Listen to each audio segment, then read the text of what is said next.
1.3 ke² / ગુણોત્તર પરિમાણ રહિત છે તેમ ચકાસો.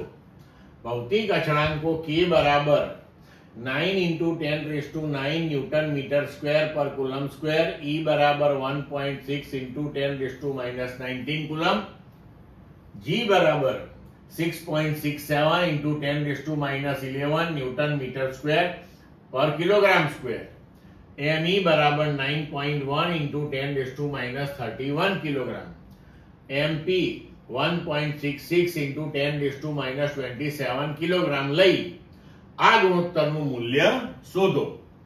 આ ગુણોત્તર શું સૂચવે છે?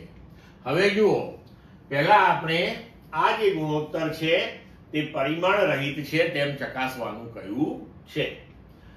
તો ke² / GMEMP દરેકના આપણે એકમો લખીએ તો k નો એકમ ન્યૂટન મીટર સ્ક્વેર પર કુલમ સ્ક્વેર, e એ વિદ્યુત ભાર છે એનો વર્ગ તો કુલમ સ્ક્વેર, g નો એકમ તો કે ન્યૂટન મીટર સ્ક્વેર પર કિલોગ્રામ સ્ક્વેર, ઇન્ટુ ઇલેક્ટ્રોનનું દળ કિલોગ્રામ, પ્રોટોનનું દળ કિલોગ્રામ, તો આ કિલોગ્રામ (-2) અને આ કિલોગ્રામ કેન્સલ થશે, c(-2) અને c(2) cancel, metre square cancel, newton cancel. મતલબ કે આ ગુણોત્તર જે છે તે એકમ રહિત બની ગયો. હવે જે રાશિને એકમ ના હોય એને પરિમાણ પણ ના હોય તો હવે આપણે લખી શકીએ કે ke² / GMEMP એનું પારિમાણિક સૂત્ર થશે m0 l0 t0, એટલે કે આ ગુણોત્તર પરિમાણ રહિત થશે. આપણે ઉદાહરણમાં જોઈ ગયા છીએ કે આ એક્ચ્યુઅલી r અંતરે રહેલા ઇલેક્ટ્રોન અને પ્રોટોન વચ્ચે લાગતા વિદ્યુતીય બળ અને ગુરુત્વાકર્ષી બળનો ગુણોત્તર છે. એટલે બળ અપોન બળ લઈએ તો સ્વાભાવિક છે કે આમે પરિમાણ રહિત જ આવે.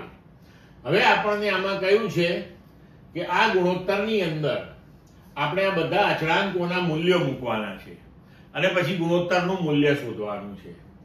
તો હવે ke² GMEMP k નું મૂલ્ય, e નું મૂલ્ય, g નું મૂલ્ય, me અને mp નું મૂલ્ય મૂકી દીધું.